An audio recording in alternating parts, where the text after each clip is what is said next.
When Rachel told me she was pregnant, my heart should have leapt with joy. Instead, it stopped cold. Her voice trembled, not from excitement, but fear. She couldn't even look at me when she whispered, "Mark, there's a chance it might not be yours." For a few seconds, the world went silent. The hum of the refrigerator, the ticking clock, even the sound of my own heartbeat seemed to fade away. I stared at her, searching for something, guilt, honesty, anything. But all I found was cowardice hiding behind tears. I didn't shout. I didn't throw anything. I just sat down at the table where we'd once eaten dinner together every night, before her late work meetings started. "How long?" I asked. "3 months," she said softly. I nodded. That was when she'd started going to her yoga classes. She cried, saying it was a mistake, that she'd been confused, that she still loved me. But none of those words meant anything anymore. You can't accidentally betray someone. Not like this. The next morning, she tried to make breakfast like nothing had happened.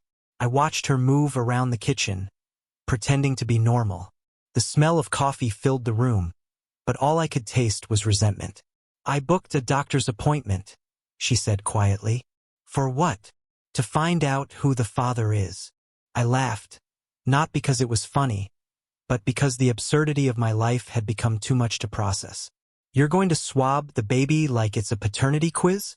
She didn't answer. That night, I packed a small bag, just essentials.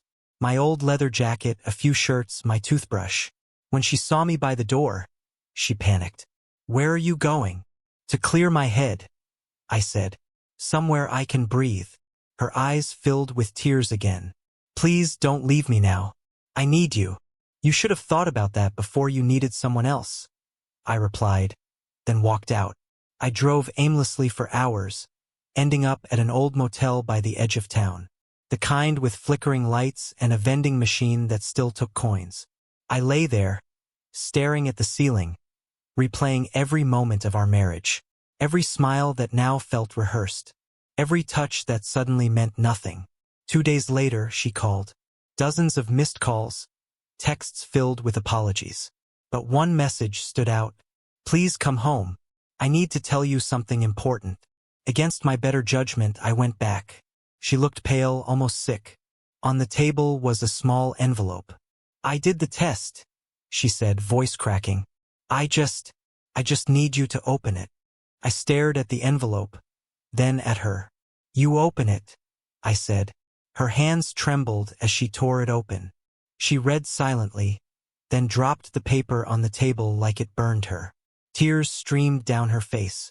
"It's yours," she whispered. "The baby is yours." But instead of relief, I felt nothing. Just a deep, hollow emptiness.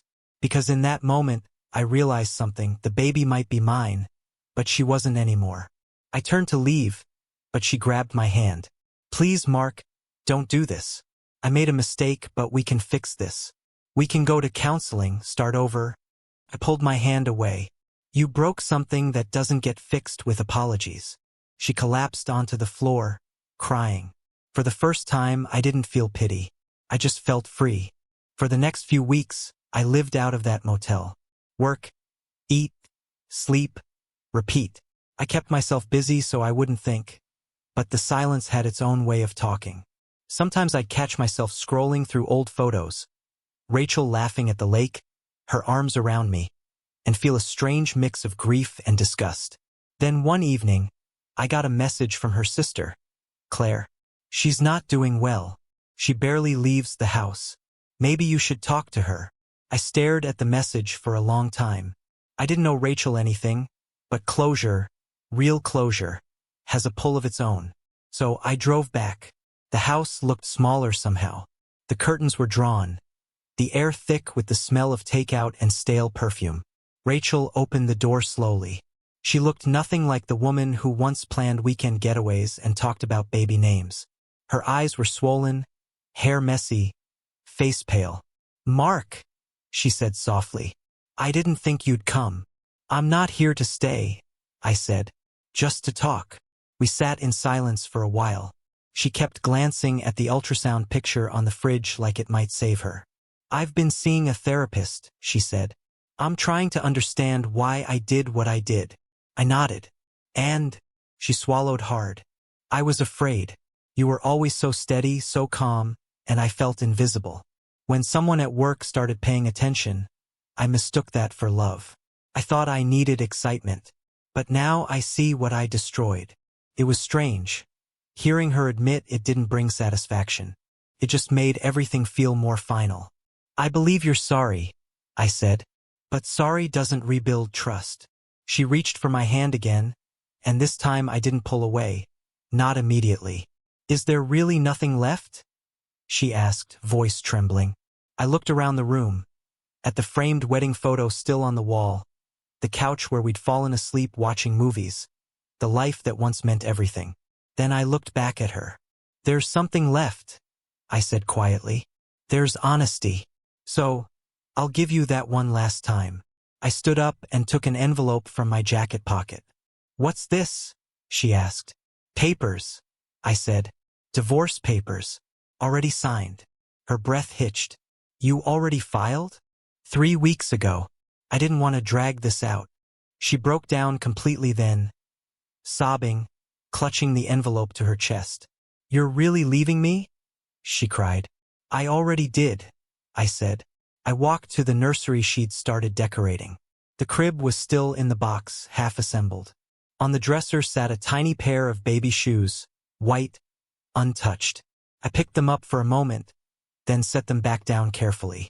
I'll support the baby, I said from the doorway. It's not the child's fault. But I can't be your husband anymore. She followed me to the door, tears streaming down her face. Mark, please. I'll do anything. Just don't go. I turned once more and looked her in the eyes. You wanted excitement, Rachel. You got it. But what you lost, you'll never find again. Then I left. Outside, the air felt colder than it should have. I sat in the car for a long moment, hands gripping the steering wheel, feeling the last pieces of my old life fall away. I didn't drive home, because I didn't have one anymore. But for the first time in months, I wasn't angry. Just done. Over the next few months, things settled. Rachel had the baby, a healthy boy. She sent a photo through her sister. I looked at it once and saved it quietly in a folder marked someday. People often think closure comes with confrontation, but it doesn't. It comes when you stop needing answers. Rachel cried that day not because she lost me, but because she finally realized I'd found something she never could. Peace. And sometimes that's the kindest revenge there is.